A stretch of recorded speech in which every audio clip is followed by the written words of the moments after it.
خبر شامل کرتے ہیں عارف اعلیٰ سے ہمارے نمائندے محمد شفیق پھول کی رپورٹ کے مطابق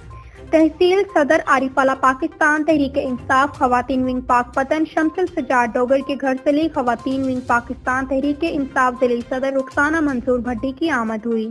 اور ان کو تحصیل صدر عارف اعلیٰ خواتین ونگ بننے پر مبارکباد دی اور ان کے ساتھ ضلعی عہدیداران سینئر وائس پریزیڈنٹ صدق نعمان، نائب صدر Shamim Akhtar, deputy general secretary Amin Fatima اور تحصیل صدر پاک پتن زرینہ کوثر بھی موجود تھیں۔ انہوں نے تحصیل صدر عارف اعلیٰ شمس السجاد ڈوگر کو پھولوں کی مالا پہنائی اور پھولوں کے گلدستے پیش کیے اور مٹھائی کھلائی گئی اور ان کے ساتھ تحصیل عہدیداران سینئر نائب صدر فرحانہ چودھری، نائب صدر کرن سجاد، انفارمیشن سیکرٹری ملائکہ سجاد، جوائنٹ سیکرٹری صبا امین سے ملاقات کی گئی اور مالا پہنائی گئی اور مبارکباد پیش کی گئی۔